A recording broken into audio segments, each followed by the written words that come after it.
تاسو له SBS پښتو سره یاست. ښاغلی حمزه ماموند ستړی مشي په پیل کې مهرباني وکړه او د خپل ځان په اړه له اوریدونکو سره معلومات شریک کړه چې پیدایښت چیرته شوی او څو کلن وی چې استرالیا ته راغلی. سلام ښاغلی منیب، زه حمزه ماموند یم. په جلال آباد کې پیدا شوم او په 2014 کال کې له خپل فامیل سره استرالیا ته راغلم. په استرالیا کې د خپل ژوند او زده کړو په اړه هم کراته وای چې چیرته ژوند او زده کړې کوي. زه په نیوکاسل کا ښار کې ژوند کوم او زده کړم هم دلته کوم. که په دې اړه اوریدونکو ته وای چې په کوم ښوونځي کې سبق وای او په ښوونځي کې د خوښي مضمون څه ده؟ زه په کالاهن کالج والزن کمپس کې زده کړه کوم او زما ریاضي او تاریخ خوښ دي. ما اوریدلی چې تاسو د زده کړو ترڅنګ ځینې رضاکارانه یا والنټیر فعالیتونه هم لرئ. که په دې اړه لږ معلومات شریک کړئ چې څه کارونه کوئ؟ هو، زلته په نیوکاسل کې یوث کونسلر یم د نیوکاسل سټي سره ریپرزنټیټیو یم او اډوکیټ د ځوانانو لپاره په مختلفو ادارو کې او دفترو سره کار کوم چې ځوانانو لپاره دلته یو ښه کمیونټي او سمې لارې ورته دغه کو وښیو. تاسو په سیدنی او نیوکاسل ښارونو کې په بیلابېلو غونډو کې ګډون کوئ او د خپل ژوند کیسې له خلکو سره شریکوئ. که په دې اړه راته ووایئ چې له دغه کار څخه ستاسو اصلي موخه یا هدف څه ده؟ دینه هدف زموږ دا دی چې دلته کوم خلک چې دي زموږ په دغه باندې پوه شي، په قصه باندې، په کلتور باندې او انګلیسي کې چې وایي ټریډیشنز باندې.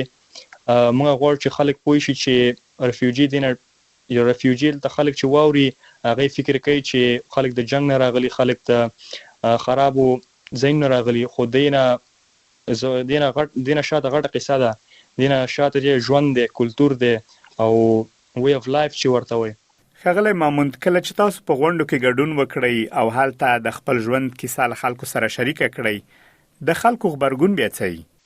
ما خو یو څو ځایونو کې خپل هغه قصه مې ورسره شریکه کړه او خلک هر وخت کې ایران پاتې وي چې په دونه لنډ وخت کې دا څنګه استرالیا کې ته چې ژوند یې څنګه ډیر بدل شو.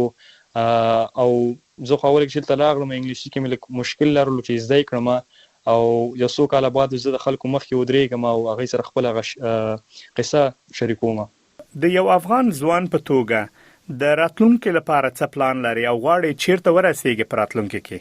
زه غواړم چې د ځوانانو غږ شم دلته په نیوکاسل کې او په ټول د ساحه کې. ښاغلی ماموند، تاسو ویلي چې غواړئ د ځوانانو غږ شئ، سره له دې چې ستاسو عمر ډیر کم ده خو غواړئ د ځوانانو لپاره کار وکړئ. زما پوښتنه له تاسو نه دا ده، کله چې تاسو افغان ځوانان وینئ نو ستاسو په نظر د افغان ځوانانو اصلي ستونزې کومې دي؟ افغان ځوانان دلته یو څو مشکلات او دغه لري. یو چې د خپل کلتور او ژبه تیریږي او دلته په استرالیا کې ژوند چې کوي باز په خبرو او باز په کارونو نه پوهیږي. نو دا یو څو دغه دي ډیر مهمه مشکلات چې د افغان ځوانانو هر ورځ پر مخ راځي. په پای کې که افغان ځوانانو ته کوم پیغام لرئ نو مهرباني وکړئ شریک کړئ.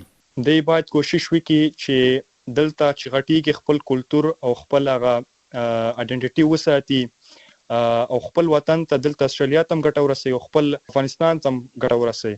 په استرالیا کې میشت افغان ځوان حمزه ماموند، ډېر زیات مننه چې د مرکې لپاره د وخت راکړ او له اوریدونکو سره د خپل ژوند په اړه معلومات شریک کړل. ډېر زیات مننه منیسب. SBS پښتو په فیسبوک کې تعقیب کړئ، مطالب یې خوښ کړئ، نظر ورکړئ او له نورو سره شریک کړئ.